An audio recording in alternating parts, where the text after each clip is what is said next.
ఎవరి call history అయినా మనం 10 సెకండ్స్లో తెలుసుకోవచ్చు. ఎటువంటి థర్డ్ పార్టీ యాప్ అవసరం లేదు, అలానే ఎటువంటి అప్లికేషన్ ఇన్స్టాల్ చేసుకోవాల్సిన అవసరం లేదు. జస్ట్ ఒక్క మెసేజ్తో మనం తెలుసుకోవచ్చు.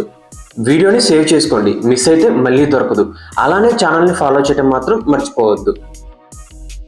సింపుల్గా మీ మెసేజెస్ యాప్ని ఓపెన్ చేసి 1 to 1కి ఈపీఆర్ ఈబిల్ ఏ మంత్ అయితే ఆ మంత్ టైప్ చేసి మీ ఈమెయిల్ అడ్రస్ని టైప్ చేసి సెండ్ చేయండి, అంతే. మీ జీమెయిల్కి మెయిల్ వస్తుంది.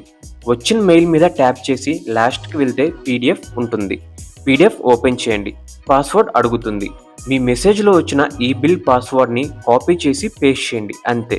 మీరు సెలెక్ట్ చేసుకున్న మంత్ కాల్ హిస్టరీ మొత్తం వస్తుంది. ఇది కేవలం ఎయిర్టెల్ యూజర్స్కి మాత్రమే.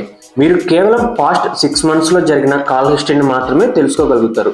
అలానే ప్రెజెంట్ రన్ అవుతున్న మంత్ గురించి అయితే మీకు కాల్ హిస్టరీ డేటా రాదు. జియో యూజర్స్ ఎలా తెలుసుకోవచ్చో నెక్స్ట్ వీడియోలో చెప్తాను. సో మిస్ అవ్వకూడదంటే మన ఛానల్ని ఇప్పుడే ఫాలో చేయండి. ఇలాంటి మరెన్నో వీడియోస్ కోసం మన ఛానల్ని ఇప్పుడే సబ్స్క్రైబ్ చేయండి. అలానే ఈ వీడియోని లైక్ చేయడం మాత్రం మర్చిపోవద్దు.